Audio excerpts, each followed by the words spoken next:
Tu peux nous dire ce que c'est que la religion pour toi? Je sais pas, les musulmans, comme ça. Il y a catholiques, il y a juifs, il y a...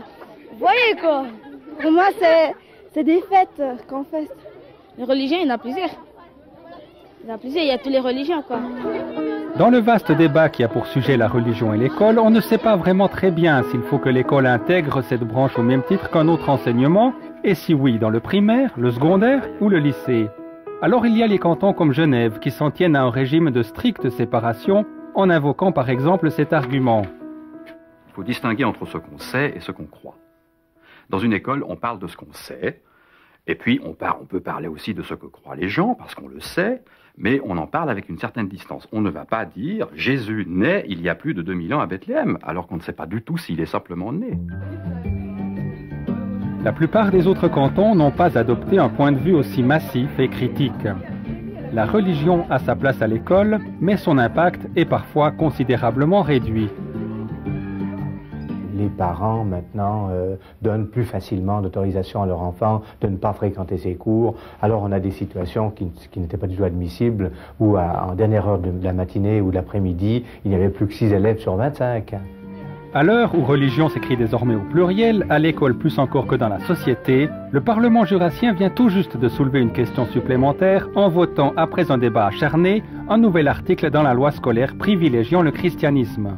En votant d'une courte majorité, finalement d'avoir ce texte avec un accent particulier sur l'histoire du christianisme, eh bien, le Parlement jurassien a voulu mettre noir sur blanc dans la loi que l'enseignant doit privilégier l'enseignement de cette histoire. Les religions au banc de l'école, bannies ou assises, c'est tout un programme que Dieu sait quoi vous propose aujourd'hui.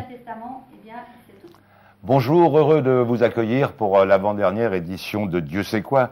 Donc nous allons parler, vous venez de le voir et de l'entendre, de l'enseignement de la religion à l'école. La religion au banc, B-A-N et B-A-N-C, de l'école, doit être assise ou bannie. Voilà la question. Sinon, quel type d'enseignement, qui doit le faire, comment le faire, doit-on le placer dans la grille scolaire? Et puis quelle part accorder aux religions en marge du christianisme?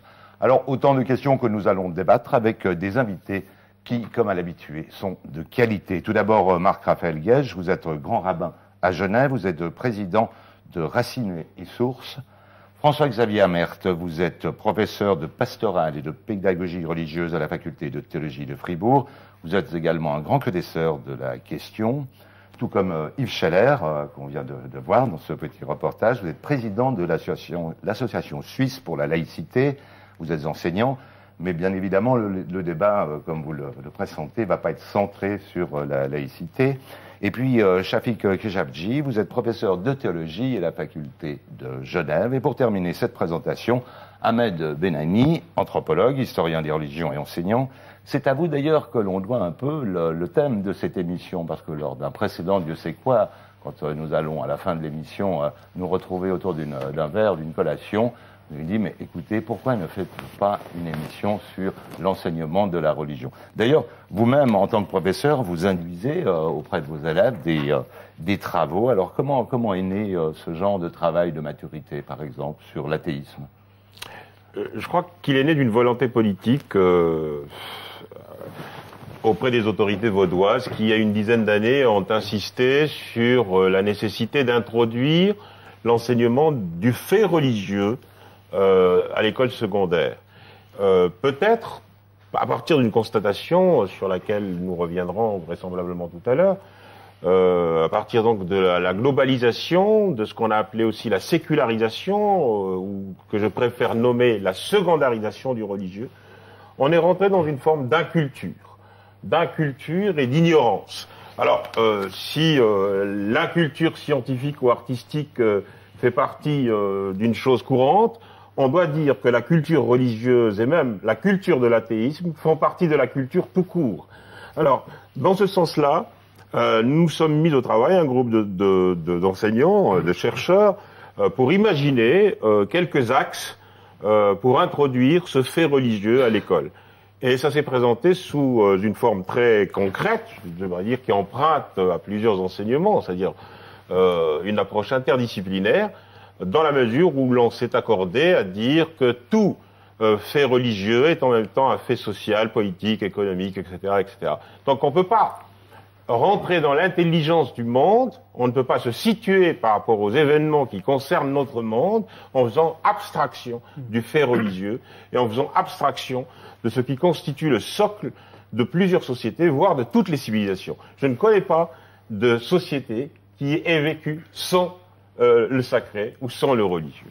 Alors justement, François-Xavier Merthe, est-ce qu'il faut dire cours de religion ou cours de fait religieux, là, pour qu'on soit bien d'accord, pour pas qu'on revienne... Alors, l'expression enseignement scolaire des religions ou enseignement scolaire du fait religieux sont quasiment, ces deux expressions sont quasiment synonymes.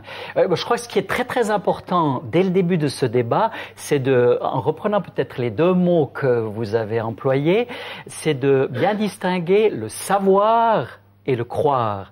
Je pense profondément, et c'est d'ailleurs l'option de tous les cantons romans, à part Genève et en partie Neuchâtel, qu'il faut séparer ce qui est de l'ordre du savoir, ce qui est nécessaire pour comprendre notre monde, pour comprendre notre histoire, notre culture, notre patrimoine, tout l'héritage, toutes nos mentalités, tout ce qui fait ce que nous sommes.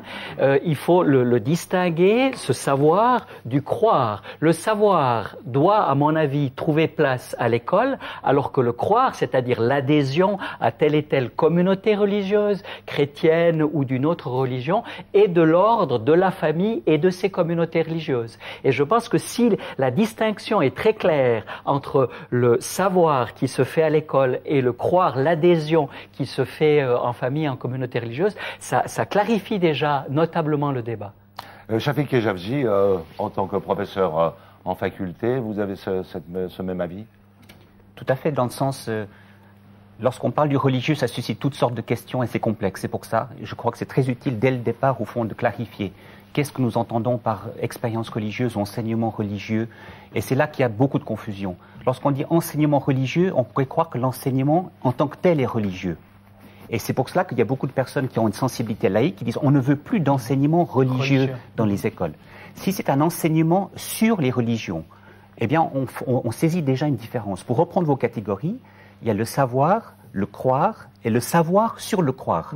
Je m'explique. Si on doit enseigner dans une école, Jésus est ressuscité, c'est de l'ordre d'une confession, c'est quelque chose de la catéchèse.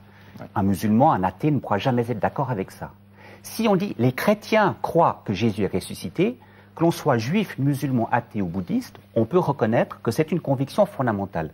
Et là, cette distinction entre une conviction qui est forte et qui est de l'ordre de l'adhésion intérieure et un savoir sur ces convictions qu'on peut transmettre dans une école, cette distinction elle est très fondamentale, sans quoi on est dans une confusion. Donc il y a la dimension catéchétique, ce qu'on peut transmettre dans une communauté religieuse, et il y a ce que l'on peut apprendre par la science des religions, l'histoire des religions, une connaissance sur les phénomènes religieux qu'on peut essayer de transmettre dans une école. Yves Scheller, alors là, vous êtes mal pris parce que vous n'en voulez pas de cet enseignement. Alors, oui, alors nous ne voulons pas dans notre association, mais pour des raisons simples. Je dois ajouter un petit bémol à ce qu'a dit M. Keshafji. Les laïcs ne sont pas ceux qui sont totalement opposés aux religieux. Je crois qu'il faut, je m'égosille à le dire, hein, je dois sans cesse, je ne suis pas là pour représenter plus particulièrement les athées. On peut être laïque et croyant. La laïcité défend la liberté de conscience. On défend aussi donc, le droit de croire, au même titre que le droit de ne pas croire ou de changer d'avis. Donc voilà, je crois que c'est toujours utile de le préciser parce que ça nous colle au basque fortement depuis toujours. Cela dit, nous sommes effectivement plutôt opposés à de tels cours pour plusieurs raisons. D'abord, il nous semble qu'on réduit tout au religieux. Est-ce qu'on peut dire que, étant entendu que la religion existe dans toutes les civilisations, est-ce qu'on peut réduire une civilisation à ses seuls aspects religieux ? ou même à ses seuls aspects chrétiens, puisqu'on est en train d'assister à un retour à une sorte de, comment dire, de nationalisme, comme au Jura, par exemple. On veut se rassurer en revenant sur nos racines chrétiennes. J'aimerais quand même rappeler que nous avons été marqués par plusieurs millénaires ou siècles d'Antiquité, nous avons été marqués par la Renaissance avec l'humanisme, nous avons été marqués par le siècle des Lumières avec la réhabilitation de la nature et la défense de la raison. Même la préhistoire fait partie de notre héritage culturel, mais non, la seule chose qu'on veut voir, c'est la sacro-sainte religion, et au milieu de cette religion, bien sûr, chez nous, le ou les christianismes. Il y a là quelque chose... Vous sous-entendez les monothéismes? Oui, les monothéismes. D'accord, oui, parce que quand vous citez finalement la préhistoire, quand vous citez les sociétés de l'Antiquité, vous parlez du sacré. Je parle du sacré a été transculturel, transsocial, transhistorique. Tout à fait, mais vous en prenez plus au monothéisme dans nos sociétés, à la prégnance des monothéismes, si j'entends bien. J'ai commencé à trembler quand vous avez utilisé le terme, M. Béani, de socle. Oui. Parce que, alors, le coup du socle, c'est régulier, hein, on nous le fait. Je veux dire, il y a carrément une sorte de réaction xénophobe. Il y aurait un socle chrétien sur lequel nous serions exclusivement assis. Je m'excuse. Il est évident que le christianisme a joué son rôle dans notre histoire, et d'ailleurs pas seulement en Occident, mais il n'y a pas que le christianisme, et il n'y a pas que le, comme on dit, fait religieux. C'est un terme qui mériterait d'être discuté, parce que ça place la religion comme étant une espèce de fatalité dont on ne peut pas sortir, alors que nous sommes dans des sociétés, justement, dans lesquelles, à la suite de longues luttes qu'il a fallu mener contre les églises, nous pouvons vivre aujourd'hui de façon parfaitement normale et même morale en nous passant de Dieu. Hein, je ne dis pas ça pour défendre plus particulièrement les athées, puisque je défends aussi le droit de croire, mais en l'occurrence, c'est bien de ça qu'il faut parler. Voilà, on va passer, pour finir ce tour de table, à Marc-Raphaël Guedj. Monsieur le rabbin, vous alors votre avis sur la question? Mon avis n'est pas très arrêté en vérité, et je crois que avant de se prononcer, il faut se poser la question, mais pourquoi enseigner le fait religieux à l'école? Quelle serait la fonction de cet enseignement? À quel besoin il répond? Alors, on a entendu l'avis de M. Benani, que je crois que c'est un peu Régis Debray qui pense aussi cela, qu'il y a un fond religieux conscient ou inconscient dans nos cultures, et il faut en être réapproprier cette conscience-là pour comprendre divers éléments de la culture. Donc ça serait une dimension culturelle. Je crois qu'il y a une autre dimension qui n'est pas moins importante, qui est de rendre conscient nos enfants de la singularité religieuse des autres religions. Et donc sortir de nos intégrismes, de nos crispations identitaires, et donc préparer nos sociétés à un dialogue interreligieux. Ça serait la deuxième fonction. Maintenant, comment le faire? J'ai discuté aujourd'hui même avec un ami pasteur qui me disait lorsque l'on enseigne le protestantisme dans les écoles par des personnes non habilitées, j'ai souvent remarqué qu'il y avait des inexactitudes criantes et je ne veux pas me reconnaître dans cet enseignement-là. Oui, ça, on va revenir en deuxième partie. Et on a le même type de problème avec l'islam et sûrement le judaïsme. Donc, enseigner la religion, la spiritualité religieuse à l'école par des personnes qui ne le vivent pas, ça pose problème. N'enseigner que la dimension sociale, historique des religions, c'est désincarner la religion. Alors que faire? Y a-t-il une voie médiane? Et je crois que la voie médiane, vous y avez fait allusion, qui est non pas enseigner le croire, mais enseigner la singularité religieuse des autres. Comment un chrétien vit sa religiosité? Comment un musulman? Comment un soufi vit sa religiosité par rapport à un sunnite, etc. C'est-à-dire, je pars de Lévinas. Lévinas insiste énormément sur la reconnaissance de l'altérité. Comment m'incliner devant le visage de l'autre si je ne connais pas sa sensibilité la plus intérieure? Et donc, il y a peut-être une piste à explorer qui serait de comprendre la sensibilité de l'autre tout en me gardant, tout en préservant ma propre sensibilité. Et là, je crois qu'un athée, une personne qui ne partage pas du tout le croire, a tout intérêt à saisir les diverses sensibilités qui constituent notre société. Cette dimension de l'altérité que soulève M. Guedj est extrêmement importante. Elle induit aussi la problématique de la tolérance, de la coexistence, de la citoyenneté, enfin toute une série de dimensions de l'être ensemble, comme vous le dites. Mais on pourrait revenir sur comment concilier ces deux aspects. C'est précisément en admettant le fractionnement. Lorsqu'on dit l'enseignement du fait religieux, on ne s'en tient pas au fait théologique, qui est le problème des théologiens, ni à la philosophie des religions, qui est le problème des philosophes des religions, ni à la psychologie ou à la psychiatrie des religions, mais à une approche à la fois historique, anthropologique, culturelle, qui tient compte précisément de cette diversité, de cette dimension comparative et de l'acceptation de l'autre. Alors, nous avons des conditions, évidemment, qui permettent ou qui ne permettent pas cela. Dans des pays totalitaires, dans des pays où, évidemment, on proclame telle religion, religion d'État, ou qu'on dise, comme un temps la philosophie l'a proclamé, la mort de Dieu, alors que notre époque serait plutôt celle du retour de Dieu, il y a les autres sociétés, les sociétés qui sont passées par le rationalisme, par la sécularisation, par les guerres même de religion, pour arriver à une société plurielle où les sensibilités coexistent et peuvent dialoguer, grâce à l'état de droit, grâce à la paix confessionnelle précisément. Et c'est vers cela que cet enseignement devrait tendre, vers cet apprentissage. C'est l'éveil à la citoyenneté, à l'acceptation de l'autre, à la tolérance et à la connaissance. Voilà dans ce sens, pour éviter justement cette espèce d'antagonisme qui pourrait naître entre savoir et croire. L'un n'exclut pas l'autre, et l'un n'est pas exclusif de l'autre. François-Xavier. Il y a beaucoup de choses qui sont dites et qui vont dans différents sens. J'ai l'impression que ce dont vous rêvez, ce vers quoi vous tendez, c'est ce qu'essaye de faire l'enseignement biblique et interreligieux roman. Les programmes d'Ambiro qui sont proposés dans la plupart des classes de Suisse romande vont dans ce sens-là. C'est-à-dire d'asseoir cette identité, j'emploierai pas le mot socle, mais cette identité de la civilisation dans laquelle nous nous trouvons, à savoir qui a été marquée profondément par la culture judéo-chrétienne, et donc une connaissance biblique très solide et très profonde, et ensuite un ensemble de modules qui sont d'ailleurs chaque fois soumis à des responsables des autres communautés religieuses pour vérifier s'ils peuvent s'y reconnaître, de manière à s'ouvrir dans la perspective de l'altérité à l'autre. Donc une identité de chaque enfant, notamment les chrétiens, mais aussi les autres, et ensuite une ouverture à l'altérité. Et je pense que Ambiro essaye de concilier ces deux aspects. Vous n'êtes pas séduit, justement, Yves Chalère, par ce genre de proposition, d'enseignement? Non, je trouve ce discours extrêmement sournois, pardonnez-moi. Mais on veut là encore réduire l'altérité aux religieux.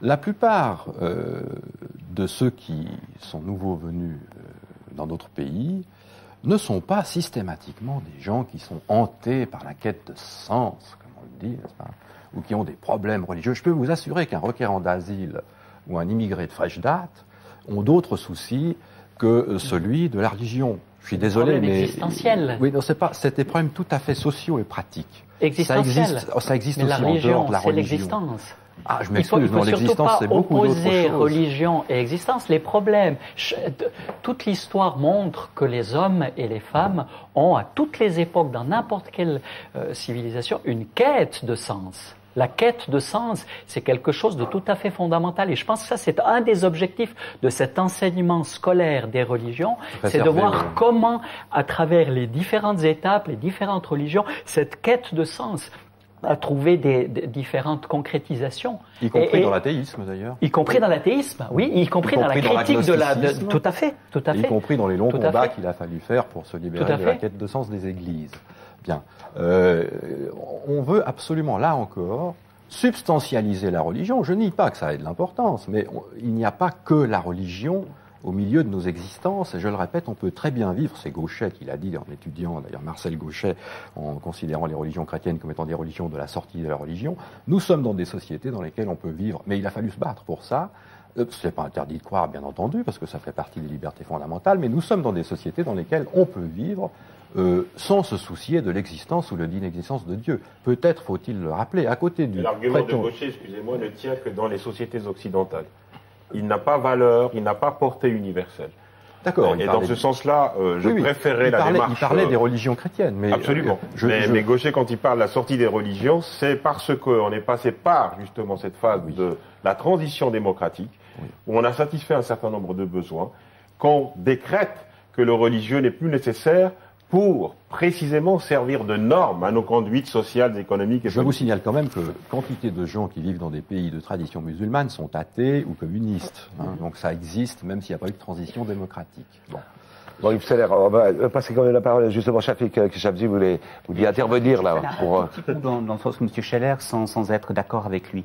Je pense qu'il y a une certaine crainte quand même de la part de certaines personnes qui sont dans un courant laïque, c'est-à-dire au fond, est-ce que les églises et les communautés religieuses, sentant qu'elles sont en perte de vitesse, ne veulent pas réinvestir l'école pour au fond retransmettre leur message?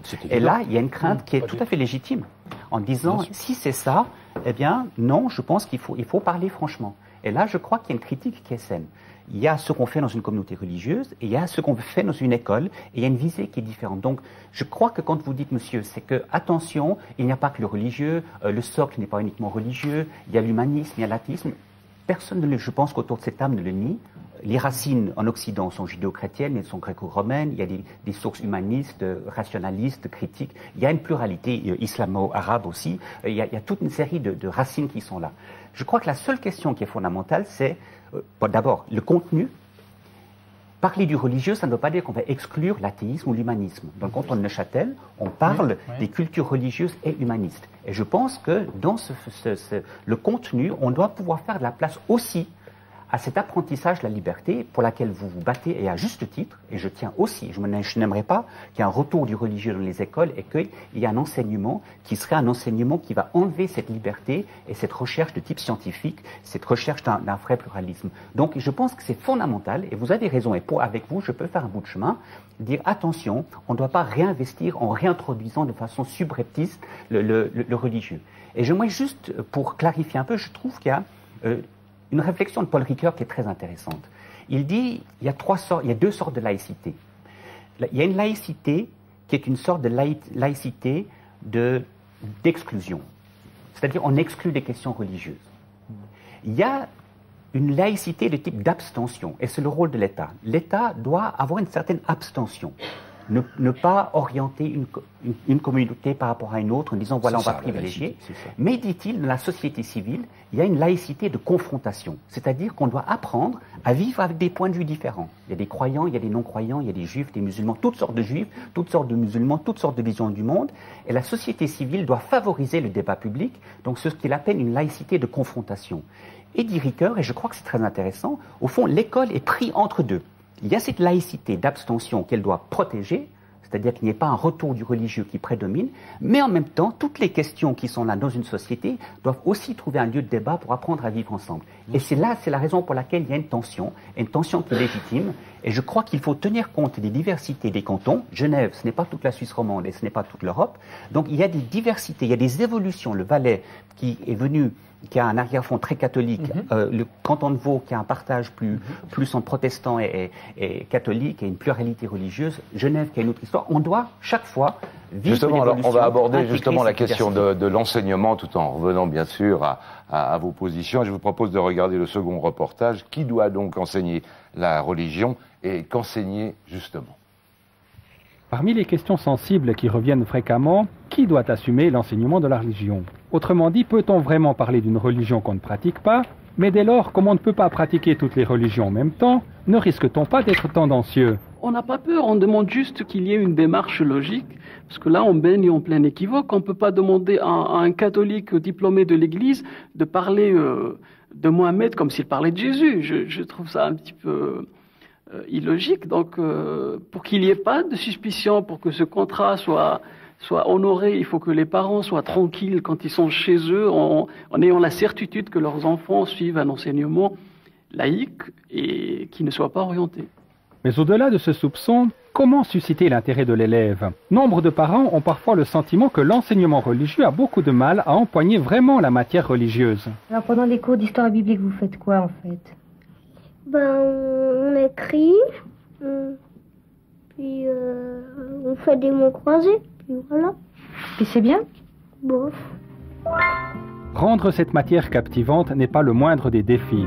Les programmes existent, encore faut-il savoir les habiter et les investir dans le sens de l'intérêt des élèves. Un domaine où la nécessité d'une formation adéquate se fait de plus en plus sentir. Alors oui, qui doit le faire, cet enseignement? Comment le faire, Marc-Raphaël Guetsch? Oui, je voudrais, avant de réagir à cette question directement, revenir en amont pour justement éclairer la question. J'ai été gêné par quelques expressions qui ont été citées lors du débat précédent.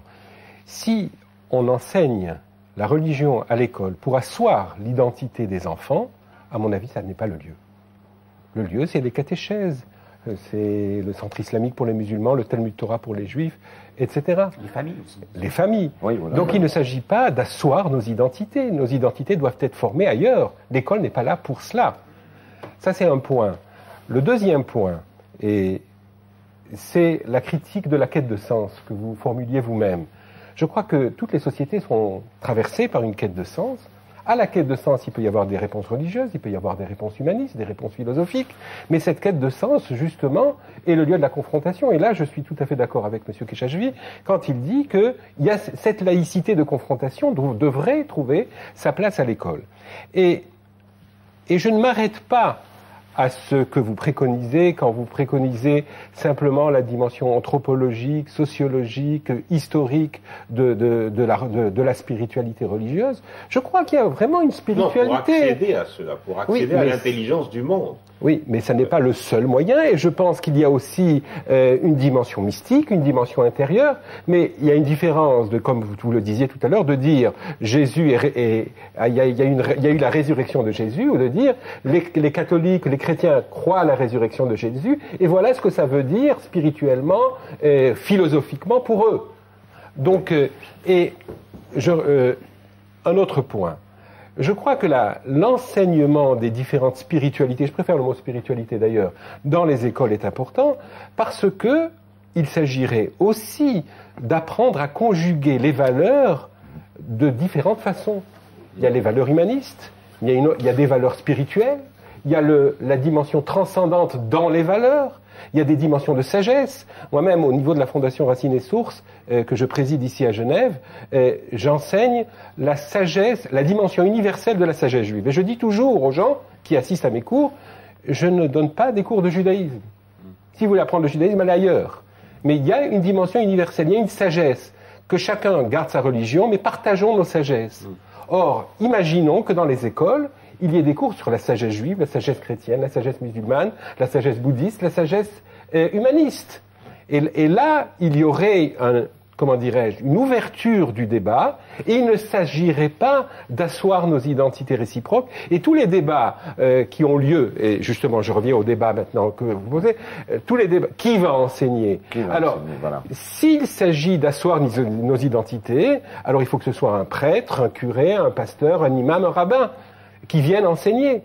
Si par contre il s'agit de répondre à une quête de sens, à une dimension de sagesse, etc., là, il y a une pluralité, il y a une possibilité beaucoup plus large. Bien entendu, il faudrait former des personnes pour cela. Alors justement, là, on a besoin d'une formation. En principe, dans la plupart des cantons, en primaire, ceux qui sont porteurs de cet enseignement, puisque c'est un programme d'État, il ne s'agit pas que les églises réinvestissent l'école, mais pour que l'école soit ce lieu de débat et de laïcité, de confrontation, comme vous disiez, c'est l'État qui assume ce programme d'enseignement scolaire des religions.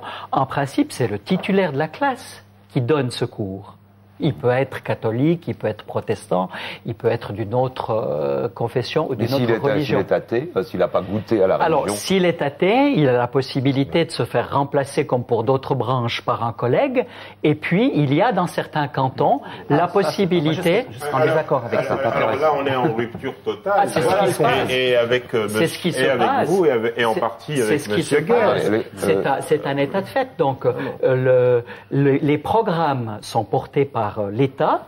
Et c'est l'État qui a la responsabilité de ces programmes et qui assure justement ce cadre de neutralité. Et c'est le titulaire de la classe qui est responsable de cet enseignement. Et s'il y a des intervenants ecclésiaux, par exemple en Valais, il y a la possibilité que des intervenants ecclésiaux des deux églises reconnues de droit public que sont l'église réformée et l'église catholique, qui interviennent dans les classes, comme disait l'imam de Sion, eh bien, ils doivent jouer le jeu de cette neutralité de présentation. Ils doivent se conformer au programme de l'État. Ils doivent éviter absolument toute démarche de prosélytisme. Et là, le programme garantit cette neutralité et garantit la possibilité, c'est ça que je voulais dire, que chacun assoit son identité de manière à pouvoir dialoguer avec les autres. C'est ça que je voulais dire. C'est articuler l'identité et le respect de l'altérité. J'aurais aimé que l'idée d'identité disparaisse de ce type de discours. On revient sur la complexité des cantons. C'est vrai que l'exemple que nous avons vu tout à l'heure, où c'est un musulman qui dit « je ne veux pas que ce soit un catholique qui parle de l'islam », eh bien, c'est pas par hasard que ça apparaisse dans un canton catholique fort où il y a encore une histoire très très forte où le catéchisme était donné à l'école. C'est une transition qui est en train de se faire. Et à l'époque, pas très lointaine encore, effectivement, si un enseignant se dit « moi je me sens pas à l'aise », il pouvait demander le fait de ne pas être obligé d'enseigner. Nous parlons d'autre chose. Nous ne parlons pas d'un catéchisme à l'école. Si c'est une connaissance culturelle du religieux et des humanismes, et qu'il y a à la limite des examens là-dessus, qu'on soit bouddhiste, athée, etc., on peut essayer de comprendre ce que Marx a dit, ce que Mohammed a dit, ce qu'il a écrit, ou disons, ce qu'on a retenu de lui. Il y a de l'ordre du savoir. Et là, je poursuivrai un peu votre réflexion. Ce qui va être fait à l'école sera forcément incomplet. Comme d'ailleurs ce qui se fait dans une communauté religieuse est probablement forcément incomplète parce qu'il n'y aura pas forcément, selon la communauté, un regard pluriel. Donc il faut accepter l'incomplétude du lieu. On ne doit pas s'attendre à ce que dans une école, il y ait toute la profondeur de la spiritualité qui soit transmise parce que l'enseignant qui sera là, il sera peut-être athée, il sera peut-être juif, et il devra avoir cette ascèse, ce retrait pour dire voilà ce que des gens pensent aujourd'hui, voilà quelle a été l'histoire, voilà quelques rites, voilà quelques fêtes, voilà quelques textes, et comment ça a marqué positivement et négativement l'histoire, et comment nous devons apprendre à vivre ensemble. Donc pour moi, la question, pour revenir à votre question, ça doit être très clair. Ce ne sont pas des prêtres, des pasteurs, des imams, des rabbins qui viennent enseigner, ce sont des gens formés par l'État, qui ont appris par la discipline, la science des religions, l'histoire des religions, qui ont appris à avoir ce rapport au texte et au religieux qui leur permet de prendre distance et de présenter. Alors, ça va assurer une certaine neutralité, mais ça va assurer aussi, et les communautés religieuses doivent être conscientes, c'est une certaine distance et ça ne sera pas complet, et c'est aux autres lieux, les églises, les communautés religieuses, les familles, de compléter. Ahmed Benami. Au moment même où nous élaborions ce programme dont il a été question pour l'enseignement de l'histoire et des sciences des religions dans le secondaire 2, c'est-à-dire dans les classes de baccalauréat, il y a eu un clash entre les laïcs que nous étions et les hommes d'église. Pourquoi? Parce que les hommes d'église avaient le sentiment, probablement justifié à leurs yeux, qu'on les dépossédait de leur objet et qu'on confiait cet enseignement du fait religieux à des non-religieux, voire à des athées. Alors le débat a duré très très longtemps, jusqu'au moment où, pour rejoindre justement votre argumentation, on a fait la séparation très nette entre ce qui est de l'enseignement théologial, théologique, l'histoire des religions, l'histoire des différentes confessions, qui sont effectivement, qui reviennent aux communautés organisées, aux églises, aux mosquées, aux synagogues, aux familles, et le rôle qui reviendrait à l'école publique qui tient compte du fait religieux, qui dit que le fait religieux n'est peut-être pas tout, mais il est partout. Comment le gérer? Comment? Alors, précisément, à partir de là, de multiples craintes sont nées, c'est-à-dire l'instrumentalisation du religieux. Et l'instrumentalisation va dans les deux sens. Lorsque l'imam ou le porte-parole de la mosquée de Sion dit qu'il ne souhaite pas confier l'enseignement de l'islam à un chrétien, un catholique ou un juif, je ne vois pas la raison, je ne vois rien là de scientifique, ou même théologique qui interdit cela. C'est créer une position dogmatique, orthodoxe, de l'ordre de l'impensé, qui s'interdit précisément d'entrer dans le champ spirituel de l'autre, et donc on reste dans on se recroqueville, on fait ses replis identitaires, on sombre dans ces communautarismes sanglants et on renoue avec les guerres de religion. C'est précisément ce qui se passe dans les pays où l'intolérance est érigée, où le dogme est l'intolérance est érigée en dogme. Dans le fond, l'unicité d'une religion, la parole unique d'un seul Dieu, et précisément les espaces acquis à la loi de telle ou telle religion, à la loi coranique ou à la loi biblique, etc., etc. Vous voyez, en dehors de l'espace européen, pour revenir à ce que nous disions tout à l'heure, il n'y a pas tellement d'espace de liberté dans le monde, à part précisément l'espace occidental, où ce genre d'expérience est aujourd'hui possible. Et oui, qu'il faut encourager. Je voudrais réagir et compléter. Et il y a un tout petit, peut-être, tout petit équivoque entre nous. Et quand vous dites que le théologique, la philosophie des religions, etc., se fait déjà dans les communautés religieuses, permettez-moi de vous le dire qu'elle se fait très mal. Je suis presque d'accord avec vous. Laissez-moi terminer. Oui, je vous laisse terminer, mais je vais abonder dans votre sens. Parce qu'on est dans le croire et on est dans une certaine caricature de la philosophie religieuse et de la théologie religieuse. Alors, or, il me semble très important de ne pas séparer l'aspect anthropologique, sociologique et historique d'une part, de l'aspect philosophique et théologique d'autre part. Parce que vous vous adressez à des élèves de terminale qui sont en fin de scolarité. Ces élèves font des cours de philosophie. Ça serait fantastique qu'ils voient en quoi Averroès, Maïmonide, etc. Ont répondu aux questions philosophiques de leur génération. Et donc, cette dimension-là, cette dimension spirituelle, théologique et philosophique, elle nous apprend la sensibilité de l'autre, sans sombrer dans un discours sur la foi. Et c'est pour cela que je m'opposais à l'idée d'asseoir nos identités dans les écoles. On assoit nos identités dans les synagogues, dans les églises, dans les mosquées. Maintenant, dans les écoles, on apprend surtout sur l'identité de l'autre. On apprend surtout sur la singularité de l'autre. On apprend surtout comment l'autre a répondu aux mêmes questions, les questions de sens qui nous traversent. Et qui le traversent, quelles ont été ses réponses singulières?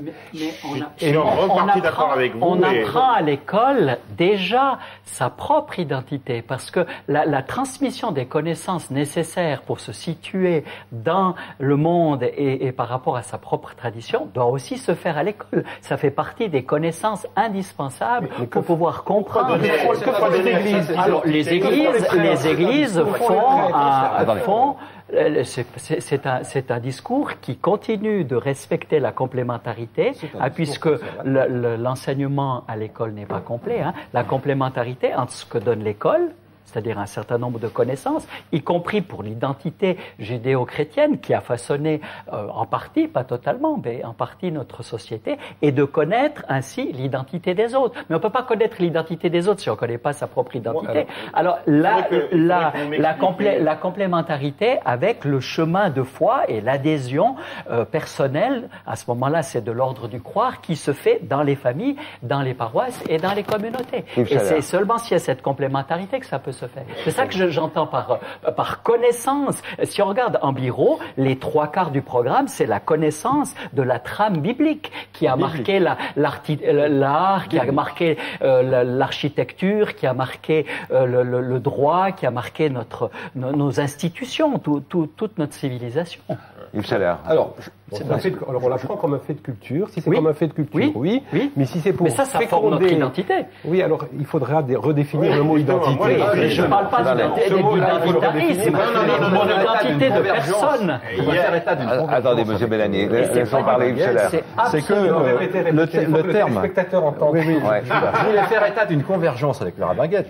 Les laïcs sont là pour assurer la concorde. Contrairement aux églises qui ne voient l'heure qu'à leur propre horloge, c'est un peu ça le danger d'ailleurs quand on veut savoir qui doit enseigner. Parce que chacun voudrait enseigner sa propre religion à condition bien entendu d'être un ressortissant, si je puis dire, de cette religion. J'ai entendu votre concurrent, monsieur Guedj, monsieur Garay, le rabbin Garay, dire une fois, ce serait... C'est pas mon concurrent, c'est mon collègue. Je plaisante, je vous tagnasse un peu. Je l'ai entendu dire, après tout, si c'est les profs de maths qui enseignent les maths, il faudrait que ce soit des rabbins qui enseignent la religion juive, des imams qui... Le danger est là. Et c'est précisément ce à quoi est destiné ce genre de cours. Vous oubliez de préciser, monsieur Amert, que Dans les cours neutres d'État dont vous parlez, il s'agit tout simplement d'États qui ne sont pas laïques et dans lesquels il y a des églises reconnues. Donc c'est tout sauf neutre.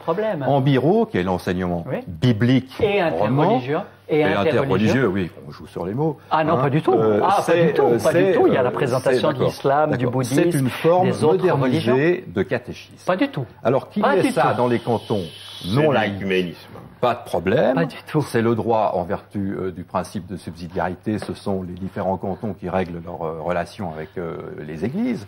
Mais dans le canton de Genève et dans le canton de Neuchâtel, dans le canton de Neuchâtel, on pourra en parler. D'ailleurs, il y a un enseignement qui est parfaitement laïque et qui prend en compte, y compris les religions non chrétiennes, y compris l'athéisme. Hein. On a beaucoup utilisé ça en disant, voyez, même à Neuchâtel, ben non, à Neuchâtel, on parle aussi de l'athéisme. Et d'autre part, ce sont des profs d'histoire qui avaient perdu une heure, qui se sont arrangés syndicalement pour la récupérer. Bon, il y a toutes sortes de petits grognuages derrière. Mais ce qui est terrible, je reviens à la convergence dont je parlais tout à l'heure, c'est effectivement cette notion tellement répétée d'identité. Oui. Moi, je me demande, d'abord, l'identité, c'est pas quelque chose de figé qu'on reçoit, et si c'est ça, c'est une prison. Alors, libérons-nous des identités. Il y a cet autre terme atroce qui est appartenance, qu'on utilise comme ça sans y réfléchir. Eh ben, nous, laïcs, nous prétendons que nous n'appartenons individuellement qu'à nous-mêmes. Alors que nous ayons des identités, une histoire, oui, une histoire qui est critique, qui n'est pas toujours très belle à regarder de près. Hein, et alors, donc l'école n'est pas là pour enseigner l'identité. Si c'est ça, j'aurais de gros doutes sur mon métier. L'école est là pour apprendre le regard critique sur l'identité et sur l'histoire. Oui, et non seulement sur l'histoire. Alors, je n'ai pas à dire, étant donné que nous sommes contre de tels cours, je n'ai pas à dire qui doit enseigner. Hein, je pense qu'il ne doit pas y en avoir. Cela dit, il est évident qu'il est difficile dans un cours d'histoire de ne pas parler de la religion quand on parle des guerres de religion, par exemple. Donc, il est clair qu'on ne va pas bannir la religion de l'école. On en parle comme d'autres phénomènes. Il s'agit peut-être d'exclure, et le mot est peut-être violent, mais il est juste, les hommes d'église de cette charge-là. En tout cas de l'enseignement tel qu'on l'a défini, en tant que histoire et science des religions. Et lorsque vous soulevez la problématique de l'identité, je ne peux pas être d'accord avec vous parce que cette identité, vous la fondez essentiellement, enfin, vous la fondez sur l'essence religieuse. Il n'y a rien d'autre. Il n'y a rien d'autre. Et M. Gelsch a encore une fois raison lorsqu'il s'en prend aux hommes d'église pour en dénoncer leur incurie, leur incompétence, les gestionnaires du savoir, aujourd'hui, du sacré, pardon, font que les lieux de culte sont désertés et que la religion marque un recul considérable de manière transversale. Il ne s'agit pas de désigner une religion en propre et qu'il n'y a que les agitateurs, que les pubertaires de la pensée, que ceux qui veulent précisément instrumentaliser à des fins politiques le religieux qui apparaissent à l'avant-scène. Les hommes de science sont pratiquement exclus.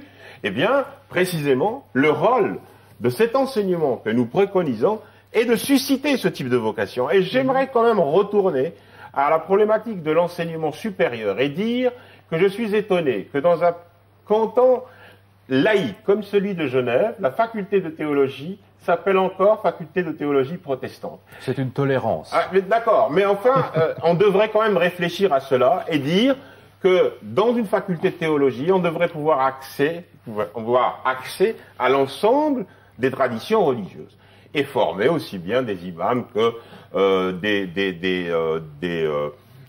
des pasteurs, des curés et des rabbins. Voilà. Mais justement, alors. Oui, non, évidemment. Là, on dévie un peu, mais. C'est pris à partie, là.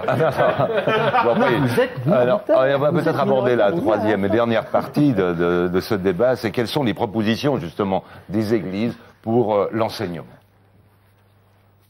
Il bâtit un autel de pierre, on place le bois dessus, on place le jeune taureau, il le sacrifie, et il invoque le Dieu d'Israël. Et la foudre descend, tombe en plein sur le taureau, le réduit en miettes, ainsi que le bois, et même les De tout pierres. temps, les églises ont proposé et proposent encore un cursus d'éveil à la foi et d'initiation religieuse qui, selon les confessions, est lié à la première communion ou à la confirmation. Et il se dit, ça y est, maintenant, Akab va croire, va... Ce parcours ne touche plus aujourd'hui la totalité des enfants, même si le rite de passage qui lui est associé reste pour un grand nombre de familles un rituel qui fait partie des traditions. Il dit, débarrassons-nous de tous ces prophètes de Baal. Et il les massacre tous, il les tue tous. On doit découper les personnages. Mais après la première communion ou après la confirmation, combien d'enfants ou d'adolescents gardent-ils le contact? Approfondissent-ils la démarche? Comme ça, Abraham, il est debout. Et voilà.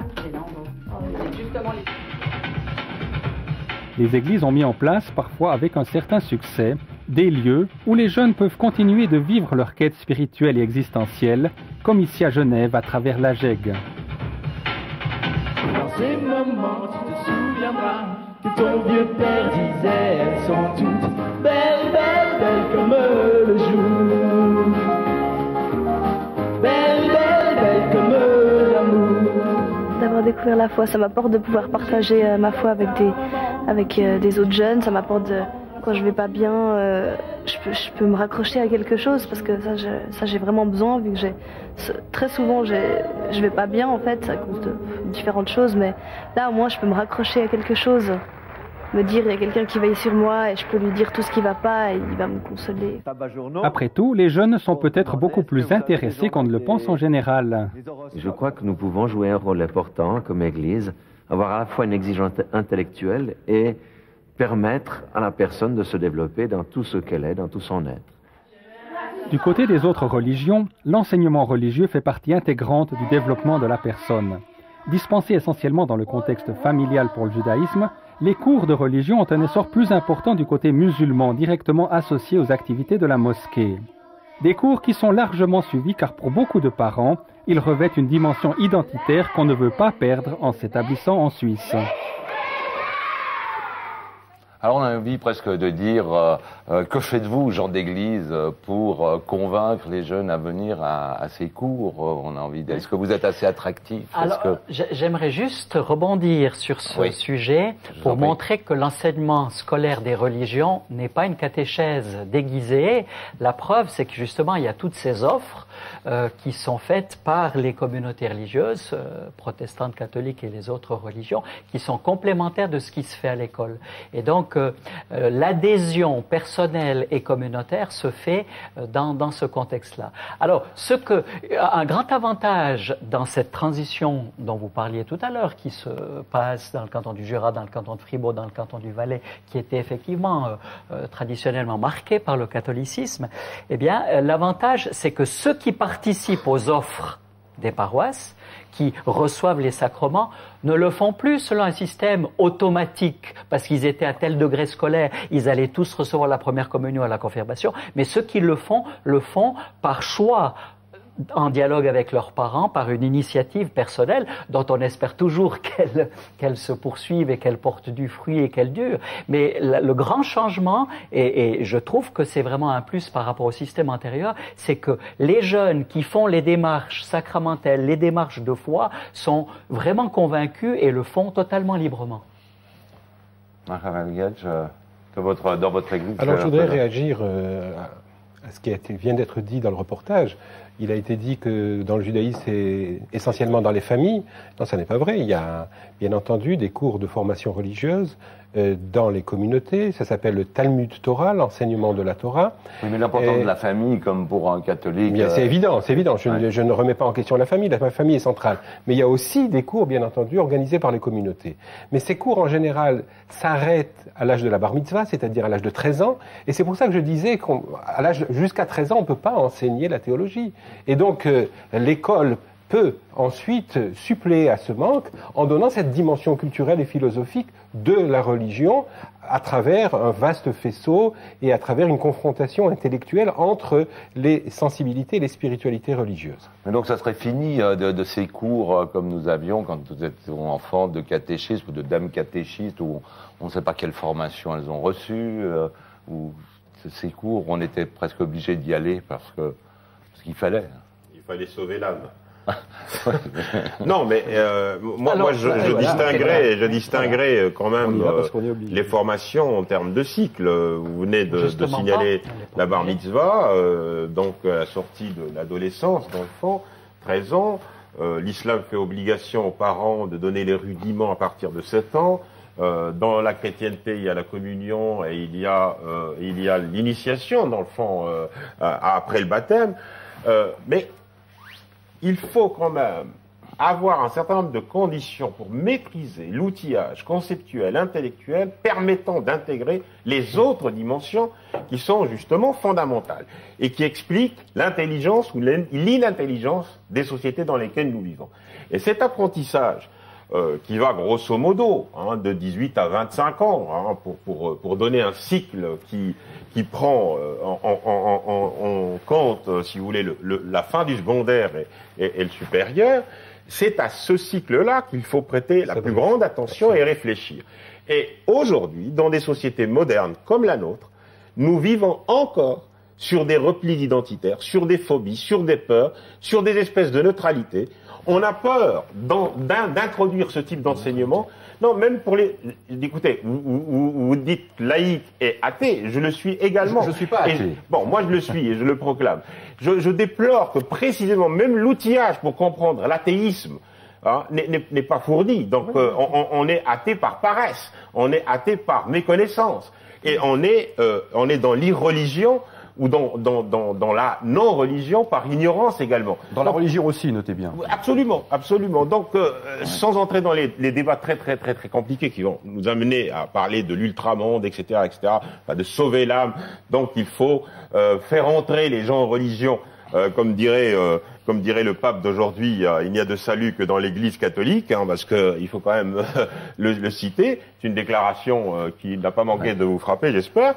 Eh bien, je crois qu'il faut revenir à un enseignement de type critique, de type distant de la chose théologique, un enseignement qui soit basé sur les disciplines que nous avons signalées tout à l'heure et que nous avons les moyens de mettre en œuvre aujourd'hui dans les structures universitaires et dans nos lycées.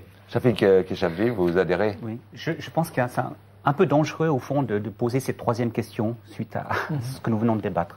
Parce que la troisième question, c'est vraiment qu'est-ce qui se passe comme expérience religieuse, comme transmission religieuse dans les communautés. C'est un sujet en lui-même. Et là, ça peut créer une certaine confusion en disant, vous voyez, il y a des choses qu'on fait à l'école, et puis au fond, qu'est-ce qu'on fait dans les églises, et puis on risque de confondre. Ce sont deux choses différentes. Cela dit, si on veut répondre à votre question, c'est pluriel et toutes les communautés religieuses essaient de renouveler leur catéchèse, de trouver des nouvelles façons de faire. À Genève, il va bientôt y avoir ces 20 à 30 000 jeunes qui vont venir à Thésée. C'est une façon de transmettre aussi. Donc il y a de multiples manières, il y a des façons créatives d'essayer de transmettre. Mais j'aimerais juste dire, pour revenir peut-être plus au niveau du contenu et de la formation dans les écoles, ce qui me frappe, c'est de voir le nombre d'enseignants aujourd'hui qui nous sollicitent pour des cours. Ce nombre d'enseignants dans les écoles, des directeurs d'école, qui nous sollicitent pour dire on a besoin de savoir comment parler du religieux dans l'école, des humanismes. Il y a une demande extrêmement forte parce que c'est un domaine qui a été mis de côté. Et nous sommes en train de réapprendre de multiples voies, et je crois que c'est ça qui est fondamental, c'est qu'on perçoive cette multiplicité. Je serais un peu moins d'accord avec vous quand vous dites attention, le théologique c'est toujours obtus. Ça dépend ce qu'on entend par théologique. Le théologique peut être extrêmement critique.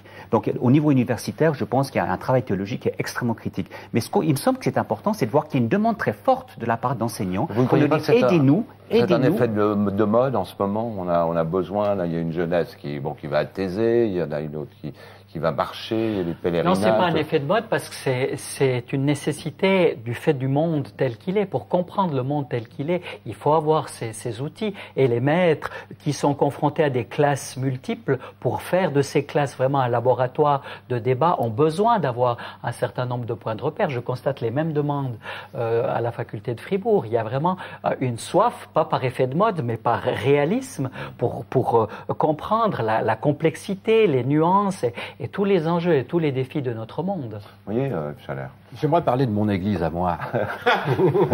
Mon église à moi, c'est l'église de la République, c'est l'école.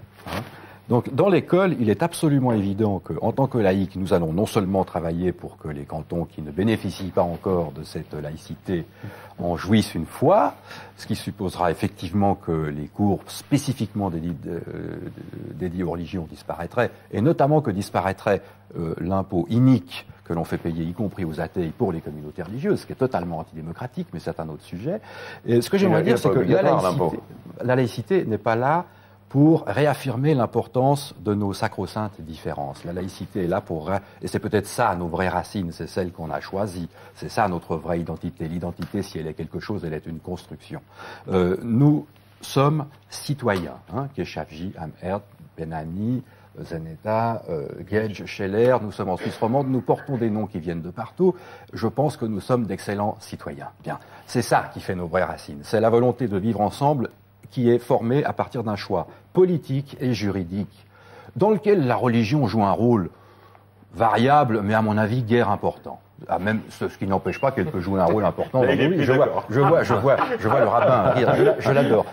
Mais je crois que c'est ça l'important, c'est ça nos vraies racines, c'est notre décision politique de vivre ensemble en tant que citoyens, en dépit de nos dissemblances, parce que la laïcité ne tombe pas du ciel, certainement pas, elle vient simplement du constat que les dogmes religieux sont absolument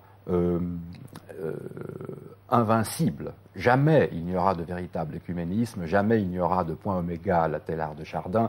Les religions, quand elles commencent à faire de la politique, on le voit en particulier au Moyen-Orient, des gens qui se font exploser dans des pizzerias au nom de l'islam, je ne sais pas si c'est conforme à l'islam, mais je sais que jamais un marxiste ne l'aurait fait. Un marxiste, il serait arrangé pour rester vivant. Les pré-marxistes l'ont fait, les nihilistes. Oui, d'accord, les nihilistes, d'accord, les anarchistes. Ils faisaient exploser les chrétiens et les musulmans. Oui, mais là, c'est pas pour faire exploser les autres, c'est la religion. Mais se faire exploser soi-même, c'est stupide. Bon, alors, ce que je voulais dire, c'est que à l'intérieur d'une école laïque, ce qu'il faut avant tout, tout en parlant des religions, puisque c'est un phénomène de culture qui existe, on ne va pas le nier, c'est d'apprendre l'approche critique de la vie commune, et puis surtout de réaffirmer la citoyenneté. Nous sommes avant tout des citoyens, nous sommes tous dans le même bateau, à partir de là que nous soyons nestoriens, adorateurs de l'oignon, juifs, chrétiens ou pas, on s'en fiche. Il n'y a pas de fiscalité musulmane, il n'y a pas de façon de construire des autoroutes qui soient bouddhistes. Les questions politiques qui se posent à nous sont des questions dans lesquelles la religion ont rarement à voir. Et tant mieux, préservons cette paix. Bonsoir Xavier, vous n'êtes pas d'accord là. Je trouve très intéressant ce troisième sujet, les offres des communautés religieuses, pour bien montrer précisément ce que l'école ne fait pas, ce que l'école ne fait plus.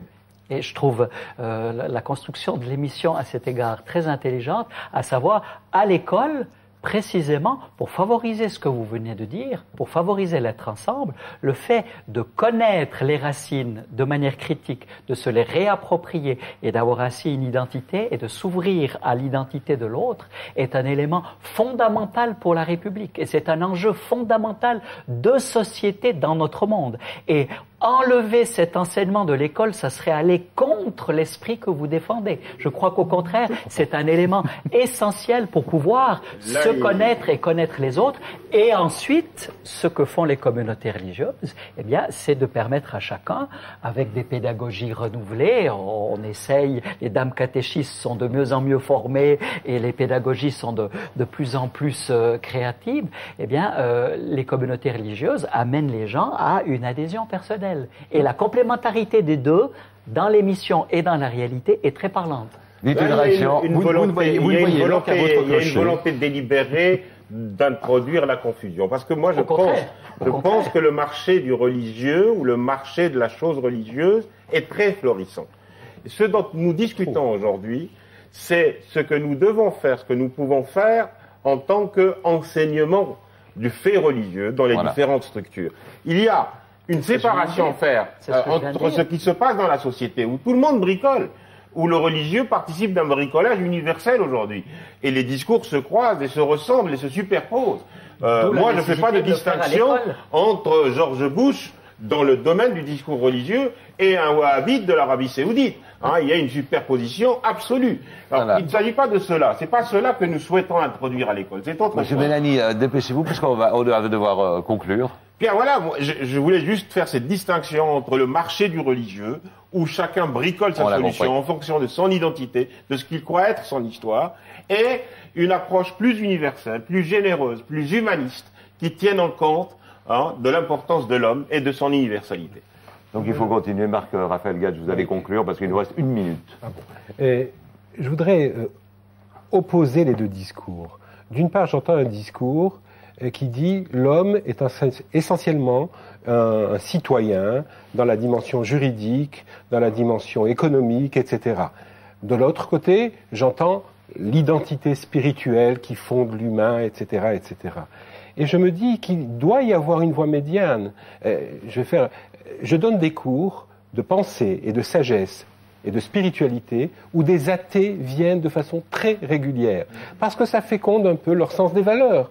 Et je crois que si l'école montrait la sagesse philosophique des spiritualités différentes, ça serait peut-être le meilleur moyen pour lutter contre l'intégrisme, au-delà de l'incantation sur la tolérance qui ne sert à rien, parce que face à des identités fortes, la tolérance ne sert à rien. Il faut au contraire connaître nos racines spirituelles, théologiques, philosophiques, pour nous ouvrir aux autres et nous ouvrir les uns aux autres. Merci, et bien sûr, c'est sur ces très belles paroles que nous concluons cette émission. Merci à tous de votre participation, de votre chaleur et de votre qualité.